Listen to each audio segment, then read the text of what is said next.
ನಿಮ್ಮಿಬ್ಬರ ಪೈಕಿ ಒಬ್ಬರು ಈಗ ಬಿಗ್ ಬಾಸ್ ಮನೆಯಿಂದ ಎಲಿಮಿನೇಟ್ ಆಗಿ ಹೊರ ಹೋಗಲಿದ್ದೀರಿ. ಮಾಳುಗೆ ಮಂಗಳಾರತಿ ಮಾಡಿದ ಕಿಚ್ಚ ಸುದೀಪ್, ನನಗಿಂತ ಹೆಚ್ಚಾಗಿ ಗಿಲ್ಲಿಗಿಂತ ಹೆಚ್ಚಾಗಿ ನನಗೆ ಫ್ಯಾನ್ಸ್ ಫಾಲೋವರ್ ಜಾಸ್ತಿ ಇದ್ದಾರೆ. ಮಾಳು ಇದೆರಡು ಸುದ್ದಿಗಳು ಇವತ್ತು ಎಷ್ಟು ವೈರಲ್ ಆಗ್ಬಿಟ್ಟಿದೆ ಅಂತಂದ್ರೆ, ಶನಿವಾರ ರಾತ್ರಿ ಕಿಚ್ಚ ಸುದೀಪ್ ಅವ್ರು ಬಂದು ಒಂದು ಕ್ಲಾರಿಟಿಯನ್ನ ಕೊಟ್ಟರು. ನಮ್ಮ ಮಾಳು ನಿಪ್ನಾಳ್ ಅವ್ರಿಗೆ ಎಂತ ಮಂಗಳಾರತಿಯನ್ನ ಮಾಡಿದ್ರು ಅಂತಂದ್ರೆ, ಇದು ಬೇಕಿತ್ತ ಮಾಳು ನಿಮಗೆ? ಅಲ್ಲ, ನಿಮಗೆ ಒಂದು ಸ್ವಲ್ಪನಾದ್ರೂ ಗಮನ ಅನ್ನೋದು ಏನಾರು ಇದೆಯಾ? ನೀವೊಬ್ರು ಸೋಷಿಯಲ್ ಮೀಡಿಯಾ ಸ್ಟಾರ್, ಜೊತೆಗೆ ಈಗ ಒಂದು ಸೆಲೆಬ್ರಿಟಿ ಆಗಿದ್ದೀರಿ. ಒಂದು ಮಟ್ಟದಲ್ಲಿ ಇದ್ದವರು ನೀವು ಈಗ ಈ ತರದ ಒಂದು ಹೇಳಿಕೆಯನ್ನ ಕೊಟ್ಟು ಎಷ್ಟು ಜನಕ್ಕೆ ಕೆಂಗಣ್ಣಿಗೆ ಗುರಿಯಾಗಿದ್ದೀರಿ. ನಡೆದಿದ್ದೇನು ಅಂತ ಅನ್ನೋದಾದ್ರೆ, 2 ವಾರದಿಂದ ಕಿಚ್ಚ ಸುದೀಪ್ ಅವರು ಬಿಗ್ ಬಾಸ್ಗೆ ಬಂದಿರಲಿಲ್ಲ, ಅವ್ರ ಸಿನಿಮಾ ಒಂದು ಪ್ರಮೋಷನ್ ಇಂದ. ಆದ್ರೆ ಇಬ್ಬರಿಗೆ ಅಂತಂದ್ರೆ, ಸೂರಜ್ ಮತ್ತೆ ಮಾಳು ನಿಪ್ನಾಳ್ ಅವಳನ್ನ ಮನೆ ಕಳಿಸ್ಕೊಳ್ಳೋ ಟೈಮ್ದಲ್ಲಿ ಅವ್ರಿಗೆ ಪ್ರತಿ ವಾರ ಕೂಡ ಯಾರನ್ನಾರು ಮನೆಯಿಂದ ಕಳಿಸ್ಬೇಕಂದ್ರೆ ಗೌರವಯುತವಾಗಿ ಅವರ ವಿಟಿ ಎಲ್ಲ ತೋರಿಸಿ, ಅವರು ಸರಿ ತಪ್ಪುಗಳನ್ನ ತಿಳಿಸಿ, ಕೊನೆಯದಾಗಿ ಏನು ಹೇಳ್ತೀರಾ ಅಂತ ಹೇಳಿ ಕಳಿಸ್ತಿದ್ರು. ಆದ್ರೆ ಕಿಚ್ಚ ಸುದೀಪ್ ಅವ್ರು ಇಲ್ದೇ ಇರೋದ್ರಿಂದ ಹೋದ ವಾರ ಈ ಸರಿ ಅವರು ಮನೆಗೆ ವಾಪಸ್ ಒಟ್ಟಾಗಿದ್ರು. ಆದ್ರೆ ಅವ್ರಿಬ್ಬರನ್ನು ಕೂಡ ನೆನ್ನೆ ಕರೆಸಿದ್ರು. ಸೂರಜನ್ನ ಕರೆಸಿ, ಅವ್ರ ತಾಯಿಯನ್ನ ಕರೆಸಿ, ಸೂರಜ್ ನೆನಪುಗಳನ್ನ ಮತ್ತೆ ಎಲ್ಲವನ್ನು ಕೂಡ ಹೇಳಿದ್ರು. ಸೂರಜ್ ಒಂದು ಮಾತು ಚೆನ್ನಾಗಿ ಹೇಳಿದ್ರು. ಮೊನ್ನೆ ಕಿಚ್ಚ ಸುದೀಪ್ ಅವರು ಸಂಗಮ್ ಥಿಯೇಟರ್, ಮೈಸೂರಲ್ಲಿರುವಂಥ ಸಂಗಮ್ ಥಿಯೇಟರ್ಲಿ ಅವ್ರ ಸಿನಿಮಾ ರಿಲೀಸ್ ಆಗಿತ್ತು, ಅಲ್ಲಿಗೆ ಬಂದಿದ್ರು. ಗುರು, ಏನ್ ಜನ ಜನ ಜನ ಜನ ಆದ್ರೆ ಮೈಸೂರಿನ ಜನ ಎಷ್ಟು ಶಿಸ್ತುಬದ್ಧ ಜನ ಅಂತಂದ್ರೆ, ಕಿಚ್ಚ ಸುದೀಪ್ ಅವರು ಹೊರಗಡೆ ಬರ್ತಾರೆ ಅಂತ ಹೇಳಿ ರೋಡ್ ಸೈಡ್ ಅಲ್ಲಿ ಒಂದ್ ರೀತಿ ಸೆಲೆಬ್ರಿಟಿಗಳು ಯಾರ ಬಂದಾಗ ಮೇಲ್ ಬೀಳ್ತಾರೆ. ಆದ್ರೆ ಎಲ್ರು ಕೂಡ ಜನ ಅವ್ರಿಗೆ ಆಗಿದ್ದು ಅವರೇನೆ ಸೈಡ್ ಅಲ್ಲಿ ಹೋಗೋ ಬರೋ ವೆಹಿಕಲ್ಗಳ ಜಾಗ ಬಿಟ್ಟು ಸೈಡ್ ಅಲ್ಲಿ ಒಂಥರ ಕ್ಯೂ ಅಲ್ಲಿ ನಿಂತ್ಕೊಂಡಂಗೆ, ಒಂದ್ ರೀತಿ ಯಾವ್ದು ದೇವ್ರ ತೇರ್ ಬರುತ್ತಲ್ಲ, ಆ ತೇರ್ ನೋಡಿ ಕ್ಯೂ ಅಲ್ಲಿ ನಿಂತ್ಕೊತಲ್ಲ, ಹಂಗ್ ನಿಂತಿದ್ರು. ಅಂತ ನಿಂತಿದ್ದಂತ ಒಂದಿದನ್ನ ನೆನಪು ಮಾಡ್ಕೊಂಡು, ಮೊನ್ನೆ ನೀವು ನಮ್ಮ ಮೈಸೂರು ಬಂದಿದ್ರಿ ಸರ್, ನೀವು ಬಂದು ಹೋದ್ಮೇಲೆ ನಾನು ಮೈಸೂರು ಚಾಮುಂಡಿ ಬೆಟ್ಟಕ್ಕೆ ಹೋದಾಗ ಏನ್ ಸೆಲೆಬ್ರಿಟಿ, ಏನ್ ನನಗೆ ಸಿಕ್ತು ಗೌರವ, ಏನ್ ಪ್ರೀತಿ ಸಿಕ್ತು ಅಂತಂದ್ರೆ ಮಿರಾಕಲ್ ಸರ್. ನಿಜವಾಗ್ಲೂ ಕೂಡ ಬಿಗ್ ಬಾಸ್ ಬಂದು ನನಗೆ ತುಂಬಾ ಖುಷಿ ಆಯ್ತು. ನಾನು ಇಷ್ಟು ಬೇಗ ಹೋಗ್ತೀನಿ ಅನ್ನೋದಕ್ಕಿಂತ ಹೆಚ್ಚಾಗಿ ಇಷ್ಟು ದಿನ ಇರ್ತೀನಿ ಅಂತ ನನಗೆ ಗೊತ್ತಿರಲಿಲ್ಲ ಅಂತ ಸೂರಜ್ ಅವರು ಕೂಡ ಹೇಳಿದ್ರು. ಜೊತೆಗೆ ಅವ್ರ ತಾಯಿ ಕೂಡ ಹೇಳಿದ್ರು, ಅವ್ನು ಇಷ್ಟು ದಿನ ಇರ್ತಾನೆ, ಒಂದು 10 ವಾರ 11 ವಾರ ಇರ್ತಾನೆ ಅಂತಲೇ ಗೊತ್ತಿರಲಿಲ್ಲ ಅಂತ ಹೇಳಿದ್ರು. ಇದು ನಿಜವಾದ ಒಂದು ಗೌರವ. ಅಂದ್ರೆ ನಾವು ಸಂಪಾದನೆ, ನಮ್ಗೇನೇ ಒಳಗೆ ನೋವಿದ್ರು ಕೂಡ ನಮ್ಮ ಇದನ್ನ ನಾವು ಬಚ್ಚಿಟ್ಕೋಬೇಕು, ಹಂಗೆ ಹೇಳಿದ್ರು. ಜೊತೆಗೆ ಸೂರಜ್ ಸಿಂಗ್ ಅಂತ ಅವ್ರ ಹೆಸರು ಇದ್ರು ಕೂಡ, I am a Suraj Singh, I am a Kannadiga, ನಾನು ಕನ್ನಡಿಗ ಅಂತ ಹೇಳ್ತಾರೆ. ಅದೇನೇ ಇರಲಿ, ಆದ್ರೆ ಇಲ್ಲಿ ಗಿಲ್ಲಿ ಯಾವುದು ಇಲ್ಲಿ ಮಾಳು ನಿಪ್ನಾಳ್ ವಿಚಾರದಲ್ಲಿ ಏನಾಯ್ತು ಅಂತಂದ್ರೆ, ಮಾಳುನ ಮನೆಗೆ ಕಳಿಸಿದ್ರು. ಮಾಳುನ ಮನೆಗೆ ಕಳಿಸಿದಾಗ ಮಾಳು ಹೋಗಿದ್ದಾರೆ, ಜಾನ್ವಿ ಹೋಗಿದ್ದಾರೆ, ಸೂರಜ್ ಹೋಗಿದ್ದಾರೆ, ಇನ್ನು ಸುಮಾರು ಜನ ಎಲ್ಲ ವಾಪಸ್ ಬಿಗ್ ಬಾಸ್ ಮನೆಯಿಂದ ವಾಪಸ್ ಹೋಗಿದ್ದಾರೆ. ಅವ್ರು ಯಾರು ಮಾಡದೇ ಇರೋ ತಪ್ಪನ್ನ ಮಾಳು ನಿಪ್ನಾಳ್ ಮಾಡಿದ್ರು. ಏನ್ ಮಾಡಿದ್ರು ಅಂತ ಅನ್ನೋದಾದ್ರೆ, ಮಾಳು ನಿಪ್ನಾಳ್ ಮಾಡಿದಂತ ಪ್ರಾಬ್ಲಮ್ ಏನು ಅಂತಂದ್ರೆ, ಈ ಹೊರಗಡೆ ಹೋದ ತಕ್ಷಣ ಹಲವಾರು ಸೋಷಿಯಲ್ ಮೀಡಿಯಾ ಮತ್ತೆ ಹೆಚ್ಚಾಗಿ ಮೀಡಿಯಾಗಳಲ್ಲೇ ಇವರು ಸಂದರ್ಶನವನ್ನ, ಯಾರೇ ಹೊರಗಡೆ ಬಿಗ್ ಬಾಸ್ ಮನೆಯಿಂದ ಹೊರಗಡೆ ಬಂದ್ರೆ ಅವ್ರನ್ನ ಮೀಡಿಯಾದವ್ರು ಹೋಗಿ ಮಾತಾಡಿಸ್ತಾರೆ. ಅಲ್ಲಿ ಅನುಭವಗಳಿರ್ಬೋದು, ನಿಮ್ಗೆ ಏನ್ ಅನ್ನಿಸ್ತಾ ಇದೆ ಬಿಗ್ ಬಾಸ್ ಮನೆ ಬಿಟ್ಟು ಬಂದದ್ದು, ಅಥವಾ ಅಲ್ಲಿ ಆಟ ಹೇಗಿತ್ತು, ಏನು ಎತ್ತ ಅನ್ನೋದನ್ನೆಲ್ಲ ಕೇಳಿ ಮಾತಾಡೋದು ವಾಡಿಕೆ ಒಂದು 12 ವರ್ಷದಿಂದನೂ ಕೂಡ. ಆದ್ರೆ ಅಂತ ಸಂದರ್ಭದಲ್ಲಿ ಇವರು ಕೊಟ್ಟಂತ ಸ್ಟೇಟ್ಮೆಂಟ್ಗಳು ಎಷ್ಟು ವೈರಲ್ ಆಗ್ಬಿಟ್ಟಿತ್ತು ಅಂತಂದ್ರೆ, ಇದು ಬಿಗ್ ಬಾಸ್ಗೆ ಮತ್ತೆ ಬಿಗ್ ಬಾಸ್ನ ಒಂದು ಆಂಕರ್ ಆಗಿರುವಂತ ಕಿಚ್ಚ ಸುದೀಪ್ ಅವರಿಗೆ ಒಂದು ರೀತಿ ಅಗೌರವ ತಂದಂಗೆ ಆಯಿತು. ಜೊತೆಗೆ ಜನಗಳಿಗೆ ಇವ್ರು ಹೇಳಿ ಸ್ಟೇಟ್ಮೆಂಟ್ ಒಂಥರ ಕಸಿವಿಸಿಯಾಗಿದೆ. ಏನು ಹೇಳಿದ್ರು ಅಂತಂದ್ರೆ, ನಾನು ತುಂಬಾ ಒಳ್ಳೆ ಕಂಟೆಸ್ಟೆಂಟು, ನಾನು ತುಂಬಾ ಸ್ಟ್ರಾಂಗು, ನಾನು ಫೈನಲ್ ವರ್ಗ ಹೋಗ್ತಿದ್ದಿ ಅಂತ ಹೇಳಿದ್ದಾರೆ. ಜೊತೆಗೆ ಅವ್ರು ನಾನೇ ಗೆದ್ದು ಬಿಡ್ತೀನಿ ಅಂತೂ ಕೂಡ ಹೇಳ್ಕೊಂಡಿಲ್ಲ ಅಷ್ಟೇ ಸ್ಪಷ್ಟವಾಗಿ. ನಾನು ಫೈನಲ್ ವರ್ಗು ಹೋಗ್ತಿದ್ದಿ, ಮತ್ತೆ ನಾನೇ ಗೆಲ್ಬೇಕಾಗಿತ್ತು. ಆದ್ರೆ ನಾನು ಇನ್ನು ಹೊರಗಡೆ ಬಂದಿದ್ದು ನಂಗೆ ತುಂಬಾ ಬೇಜಾರಾಗ್ತಾ ಇದೆ ಅಂತ ಒಂಥರ ಇಂಡೈರೆಕ್ಟ್ ಆಗಿ ನನ್ನ ಏನೋ ಮೋಸ ಮಾಡಿ ಕಳ್ಸೋರು, ಬಿಗ್ ಬಾಸ್ ನನಗೆ ದ್ರೋಹ ಮಾಡಿದ್ರು ಅನ್ನೋ ರೀತಿ ಎಲ್ಲ ಸ್ಟೇಟ್ಮೆಂಟ್ಗಳನ್ನ ಹೊರಗಡೆ ಕೊಟ್ಬಿಟ್ರು. ಜೊತೆಗೆ ಯಾರೋ ಬ್ಯಾಂಕರ್ ಕೇಳಿದಾಗ ಇವ್ರು ಹೇಳ್ತಾರೆ, ಗಿಲ್ಲಿಗಿಂತ ನೀವು ಫ್ಯಾನ್, ಗಿಲ್ಲಿಗಿಂತ ನಿಮ್ಗಿಂತ ಗಿಲ್ಲಿಗೆ ಜಾಸ್ತಿ ಕ್ರೇಜ್ ಇದೆಯಲ್ಲ ಅಂತ ಹೇಳಿದಾಗ, ಇದೇ ಮಾಳು ನಿಪ್ನಾಳ್ ಏನ್ ಹೇಳ್ತಾರೆ ಅಂತ ಅಂದ್ರೆ, ಗಿಲ್ಲಿಗಿರ್ಬೋದು, ಗಿಲ್ಲಿಗಿಂತ ಹೆಚ್ಚಾಗಿ ನನಗೆ ಫ್ಯಾನ್ ಫಾಲೋವರ್ಸ್ ಇದ್ದಾರೆ, ತುಂಬಾ ಜನ ಅಭಿಮಾನಿಗಳಿದ್ದಾರೆ. ಹೌದಪ್ಪ, ಹೌದು, ನಿನಗೆ ತುಂಬಾ ಇದ್ದಾರೆ. ನಿನ್ನೆ ಮೊನ್ನೆ ಬಂದಂತ ಗಿಲ್ಲಿ ಆಯ್ತಾ. ಆದ್ರೆ ನೀನ್ ಒಳ್ಳೆ ಒಂದು ಹಾಡುಗಾರ. ಈಗ ಒಳ್ಳೆ ಉತ್ತರ ಕರ್ನಾಟಕದ ಜನ ಅಂತಂದ್ರೆ ಕಲಾವಿದರಿಗೆ ಪ್ರೀತಿ ಮತ್ತೆ ಅನ್ನ ನೀಡುವಂತ ನಿಜವಾದ ಜನ. ಇವತ್ತು ಎಷ್ಟೋ ಸಿನಿಮಾ ಇಂಡಸ್ಟ್ರಿಲಿ ಕೆಲಸ ಇಲ್ಲದೆ ಇರುವಂತ ಎಷ್ಟೋ ಜನ ಹಿರಿಯ ಕಲಾವಿದರುಗಳು, ಎಷ್ಟೋ ಸಿನಿಮಾ ಇಂಡಸ್ಟ್ರಿ ಅವ್ರಿಗೆ ನಿಜವಾದ ಅನ್ನದಾತರು ಅಂತಂದ್ರೆ ಉತ್ತರ ಕರ್ನಾಟಕದವರು. ಅಲ್ಲಿ ನಡೆಯುವಂತ ನಾಟಕಗಳಾಗಿರ್ಬೋದು, ಅಲ್ಲಿ ನಡೆಯುವಂತ ಶೋಗಳಾಗಿರ್ಬೋದು, ದಕ್ಷಿಣ ಕರ್ನಾಟಕಕ್ಕಿಂತ ಹೆಚ್ಚಾಗಿ ಕಲೆಯನ್ನ, ಸಾಹಿತ್ಯವನ್ನ ಪ್ರೀತಿಸುವಂತ ಜನ ಇರೋದು ನಿಜವಾಗ್ಲೂ ಉತ್ತರ ಕರ್ನಾಟಕದಲ್ಲಿ. ಹಂಗಾಗಿ ನೂರಾರು ಕಲಾವಿದರಿಗೆ ಇವತ್ತು ಅನ್ನ ಸಿಗ್ತಾ ಇದೆ ಅಂತಂದ್ರೆ ಅದು ಉತ್ತರ ಕರ್ನಾಟಕದ ಜನಗಳಿಂದ. ಅಂತ ಉತ್ತರ ಕರ್ನಾಟಕದಿಂದ ಬಂದಂತ ನೀನು, ನನಗೆ ಜಾಸ್ತಿ ಫ್ಯಾನ್ ಫಾಲೋವರ್ಸ್ ಇದ್ದಾರೆ, ಅದು ನಮ್ಮ ಭ್ರಮೆ. ತುಂಬಾ ಜನ ಉತ್ತರ ಕರ್ನಾಟಕದಲ್ಲಿ ಸಿನಿಮಾದಲ್ಲಿದ್ದಾರೆ, ಸೀರಿಯಲಲ್ಲಿದ್ದಾರೆ, ರಂಗಭೂಮಿ ಕ್ಷೇತ್ರದಲ್ಲಿದ್ದಾರೆ, ಹಲವಾರು ಕ್ಷೇತ್ರದಲ್ಲಿದ್ದಾರೆ.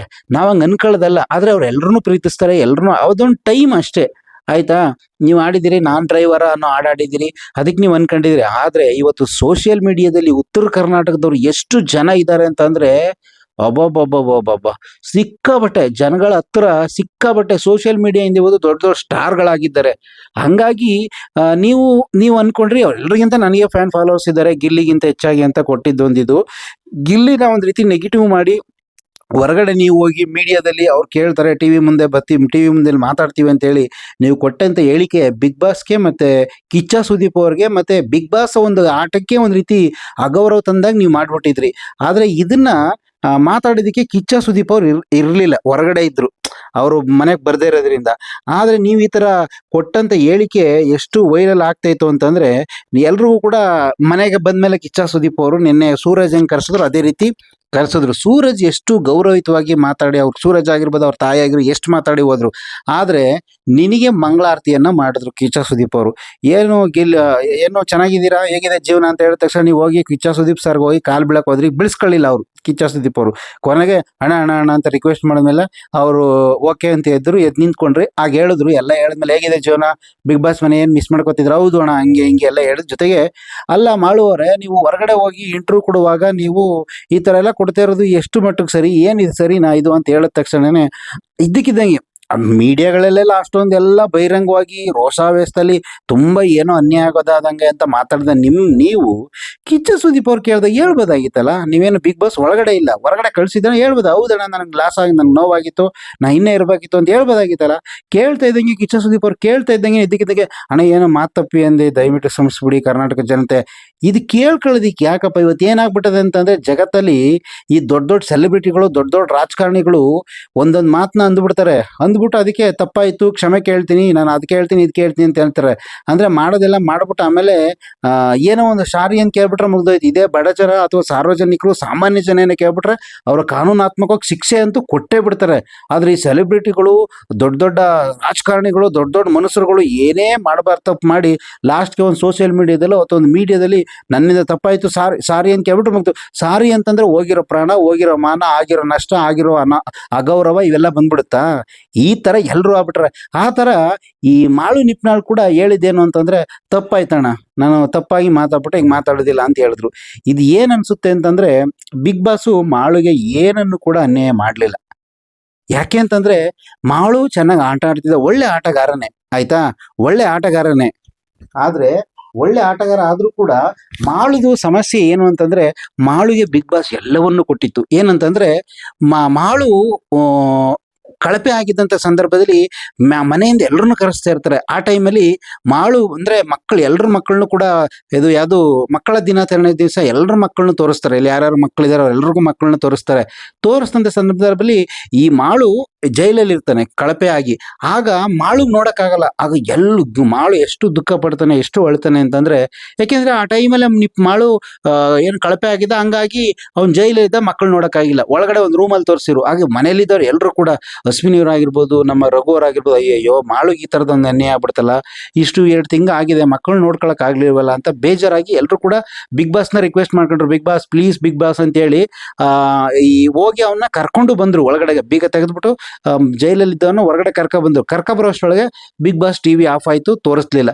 ಆದ್ರೆ ಅದನ್ನ ಮತ್ತೆ ನೆಕ್ಸ್ಟ್ ಶನಿವಾರ ಬಂದಾಗ ಸುದೀಪ್ ಅವರು ಮತ್ತೆ ಅದನ್ನ ರೀಕ್ರಿಯೇಟ್ ಮಾಡಿ ಮತ್ತೆ ಆ ಮಕ್ಕಳನ್ನ ವಿಡಿಯೋನ ಮತ್ತೆ ಇವ್ರಿಗೆ ಯಾರಿಗೆ ಮಾಳು ಅವ್ರಿಗೆ ತೋರಿಸಿದ್ರು. ಮಾಳು ಎಷ್ಟು ಖುಷಿ ಪಟ್ಟ, ದುಃಖ ಅಳು ತಡ್ಕೊಳಕ್ಕಾಗ್ಲಿಲ್ಲ, ಅಷ್ಟು ಖುಷಿಯಾಗಿ ಪಟ್ಟ. ಚೆನ್ನಾಗಿತ್ತು, ಅಂದ್ರೆ ಮೋಸ ಮಾಡ್ಲಿಲ್ಲ. ಸಿಗದೆ ಅದನ್ನ ಮತ್ತೆ ಸುದೀಪ್ ಅವ್ರು ಸಿಕ್ಕಿದ್ರು. ಜೊತೆಗೆ ಇನ್ನೊಂದೇನು ಅಂತಂದ್ರೆ ಮಾಳು ಆಟದಲ್ಲಿ ಏನ್ ಮಾಡಕ್ಕಾದ್ರೂ ರೆಡಿ ಇದ್ದ. ಏನಂತಂದ್ರೆ ಒಂದ್ ರೀತಿ ತುಂಬಾ ಸೌಮ್ಯ ಸ್ವಭಾವ, ಒಂದ್ ರೀತಿ ಸೈಲೆಂಟ್ ಆಗಿದ್ದ, ಒಳ್ಳೆ ಮನುಷ್ಯನ ತರ ಇರ್ತಿದ್ದ. ಆದ್ರೆ ಈ ಒಳ್ಳೆತನ, ಸೌಮ್ಯತನ ಇದಿಲ್ಲಿ ನಡೀದಿಲ್ಲ. ಇವತ್ತು ಬಿಗ್ ಬಾಸ್ ಹೆಂಗ್ ನಡೀತಾ ಇದೆ, ಅಶ್ವಿನಿ ಅವರು ಒಂದ್ ರೀತಿ ಸಮಾಧಾನವಾಗಿರ್ತಾರೆ, ಒಂದ್ ದಿವಸ ವೈರಲ್ ಆಗ್ತಾರೆ, ಫುಲ್ ಟ್ರೆಂಡ್ ಆಗ್ತಾರೆ, ಒಂದ್ ರೀತಿ ಕೋಪಿಷ್ಟ್ರಾಗ್ತಾರೆ. ಅದು ಆಟ. ಯಾಕೆಂದ್ರೆ ಇಲ್ಲಿ ಮನಸ್ಸಿಗೆ ಸಂಬಂಧಪಟ್ಟಂತ ಆಟ ಇದು. ಇದೊಂದು ವ್ಯಕ್ತಿಗತ ಆಟ ಅಂತ ಬಿಗ್ ಬಾಸ್ ಒಂದು ಟೈಟ್ಲ್ ಇದೆ. ಹಂಗಾಗಿ ನೀವು ಇಲ್ಲಿ ಸೈಲೆಂಟ್ ಆಗಿರ್ತೀನಿ, ಒಳ್ಳೆಯವರಾಗಿರ್ತೀನಿ, ನಾನು ಏನು ಮಾಡಲ್ಲ, ಹಂಗೆ ಹಿಂಗೆ ಅಂತಂದ್ರೆ ಇಲ್ಲಿ ಉಳಿಗಾಲ ಇರೋದಿಲ್ಲ. ಇಲ್ಲಿ ಎಲ್ಲದಕ್ಕೂ ರೆಡಿ ಇರಬೇಕು. ಹಂಗಾಗಿ ಗೆಲ್ಲಬೇಕು ಅಂತಂದ್ರೆ ಅದೊಂದು ಟ್ರೆಂಡಿಂಗು. ಆದರೆ ಈಗ ನೀವು ಗಿಲ್ಲಿನೂ ನಿಮ್ಮನ್ನು ಹೋಲಿಕೆ ಮಾಡ್ಕೊತೀರಿ, ನೀವು ಒಬ್ಬರು ಹಾಡುಗಾರರು ಇಲ್ಲ ಅಂತ ಹೇಳೋದು ಬೇಡ. ಆದರೆ ಜನಕ್ಕೆ ಏನು ಬೇಕಾಗಿದೆ ಅದಕ್ಕೆ ಜನಕ್ಕೆ ಜಾಸ್ತಿ ಇಷ್ಟಪಡ್ತಾರೆ. ಗಿಲ್ಲಿ ತುಂಬ ಇಷ್ಟ ಆಗಿದ್ದಾನೆ. ಅವನ ವ್ಯಕ್ತಿತ್ವ ಆಗಿರ್ಬೋದು, ಅವನ ನಡೆನುಡಿ ಆಗಿರ್ಬೋದು, ಅವನ ಆನ್ ಸ್ಪಾಟ್ ಕ್ರಿಯೇಟಿವಿಟಿ ಮಾತುಗಳಾಗಿರ್ಬೋದು, ಇದಷ್ಟೇ. ಆದರೆ ನಿಮಗೆ ನೀವೇ ಅನ್ಕೊಬಿಟ್ಟಿದ್ದು ದೊಡ್ಡ ತಪ್ಪು. ಜೊತೆಗೆ ನೀವು ಬಿಗ್ ಬಾಸಲ್ಲಿ ಏನು ಮಾಡೋಕ್ಕೂ ರೆಡಿ ಇದ್ರಿ. ನೀವು ಒಂದು ರೀತಿ ಬಿಗ್ ಬಾಸ್ ಮನೇಲಿ ಎಲ್ಲರೂ ಕೂಡ ಒಂದು ರೀತಿ ತಲೆ ಬೋಳ್ಸ್ಕೋಬೇಕು, ಮಧ್ಯದಲ್ಲಿ ಮಾತ್ರ ಕೂದಲಿರ್ಬೇಕು ಅಂತ ಹೇಳಿದಾಗ ಯಾರೂ ಒಪ್ಪಲಿಲ್ಲ, ನೀವು ಒಪ್ಕೊಂಡ್ರಿ. ಓಕೆ, ಒಪ್ಕೊಂಡಾಗ ಒಂದು ರೀತಿ ಚೆನ್ನಾಗಿತ್ತು. ಒಂದು ರೀತಿ ನೀವು ಒಂದು ರೀತಿ ಏನೋ ಒಂದು ರೀತಿ ಚೀನಾದವ್ರ ಥರ ಸಖತ್ತಾಗಿ ಕಾಣ್ತಿದ್ರಿ. ಅದೇ ರೀತಿ ಮನೆಗೆ ನಿಮ್ಮ ಫ್ಯಾಮಿಲಿ ವೀಕಲ್ಲಿ ನಿಮ್ಮ ಮಡದಿ ಮತ್ತು ನಿಮ್ಮ ಮಕ್ಕಳನ್ನ ಕರೆಸಿದಾಗ ನಿಮ್ಮ ಮಕ್ಕಳು ಕೂಡ ಅದೇ ಥರ ಕಟಿಂಗ್ ಮಾಡಿಸ್ಕೊಂಡು ಅದೇ ಥರ ತಲೆ ಬೋಳ್ಸ್ಕೊ ಬಂದಾಗ ಆ ಮಕ್ಕಳಿಗೆಲ್ಲ ಒಂದು ರೀತಿ ನೀರಲ್ಲೆಲ್ಲ ವಾಟರ್ ಫಾಲೆಲ್ಲ ಆಟ ಆಡೋಕ್ಕೆ ಬಿಟ್ಟಿದ್ದು, ನಿಮ್ಮ ಹೆಂಡ್ತಿನ ಜೊತೆಗೆ ಬಿಟ್ಟಿದ್ದು, ನಿಮಗೆಲ್ಲ ಒಂದು ರೀತಿ ಪ್ರೈವೇಸಿ ಟೈಮ್ ಕೊಟ್ಟಿದ್ದು, ಎಷ್ಟೆಲ್ಲ ಬಿಗ್ ಬಾಸ್ ಕೊಟ್ಟಿತ್ತು ಆಯ್ತಲ್ವಾ? ಕೊಡ್ತು. ಮತ್ತು ನಿಮಗೂ ಕೂಡ ಒಂದು 50,000 ಏನೋ ಒಂದು ಗಿಫ್ಟ್ ವೋಚರ್ ಕೊಟ್ಟರು, ಮತ್ತು 1,00,000 ರೂಪಾಯಿ ಕ್ಯಾಶ್ ಪ್ರೈಸ್ ಕೂಡ ಕೊಟ್ಟರು. ನಿಮ್ಗೆ ಏನು ಸಲ್ಲಬೇಕಿತ್ತು ಅದನ್ನು ಯಾವತ್ತೂ ಕೂಡ ಬಿಗ್ ಬಾಸ್ ಆಗಿರ್ಬೋದು, ಕಿಚ್ಚ ಸುದೀಪ್ ಆಗಿರ್ಬೋದು.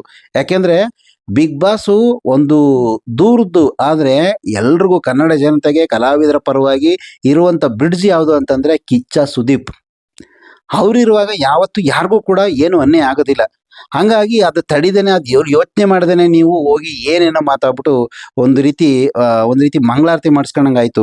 ಯಾಕೆ ಅಂತಂದರೆ ಉತ್ತರ ಕರ್ನಾಟಕ ಜನ ಎಷ್ಟು ಪ್ರೀತಿ ಮಾಡ್ತಾರೆ ಅಂದರೆ ಬರೀ ಉತ್ತರ ಕರ್ನಾಟಕದವ್ರನ್ನೇ ಅಲ್ಲ, ಇವತ್ತು ಎಷ್ಟೋ ಸಿನಿಮಾಗಳ ಸೆಲೆಬ್ರಿಟಿಗಳು ಉತ್ತರ ಕರ್ನಾಟಕಕ್ಕೆ ಅಂತ ಒಂದು ಶೋ ಇಡ್ತಾರೆ, ಉತ್ತರ ಕರ್ನಾಟಕಕ್ಕೆ ಒಂದು ವಿಸಿಟ್ ಮಾಡ್ತಾರೆ. ಯಾಕೆ ಅಂತಂದರೆ ಬರೀ ದಕ್ಷಿಣ ಕರ್ನಾಟಕದಿಂದ ಸಿನಿಮಾ ಓಡ್ಬಿಡೋದಿಲ್ಲ, ಹೆಸರಿಗೆ ಮಾತ್ರ ಒಂದು ವಿಭಾಗ ಮಾಡಿದ್ದಾರೆ. ಉತ್ತರ ಕರ್ನಾಟಕ, ದಕ್ಷಿಣ ಕರ್ನಾಟಕ, ನಾವೆಲ್ಲರೂ ಕೂಡ ಕನ್ನಡಿಗರು, ನಾವೆಲ್ಲರೂ ಮೂಲ ಕನ್ನಡಿಗರು. ಅವ್ರು ಆ ಕಡೆ ಇದ್ದಾರೆ, ನಾವು ಈ ಕಡೆ ಇದ್ದೀವಿ ಅನ್ನೋದಷ್ಟು ಬಿಟ್ಟರೆ ಬೇರೆ ಬೇರೆ ತಾರತಮ್ಯ ಅಂಥದ್ದು ಏನೂ ಇಲ್ಲ. ಆದರೆ ಜನ ಎಲ್ಲರನ್ನೂ ಪ್ರೀತಿಸ್ತಾರೆ, ಎಲ್ಲರನ್ನೂ ಗೌರವಿಸ್ತಾರೆ. ಹಂಗಾಗಿ ನೀನು ನಿನ್ನ ಶ್ರಮದಿಂದ ಬಂದಿದ್ಯಾ.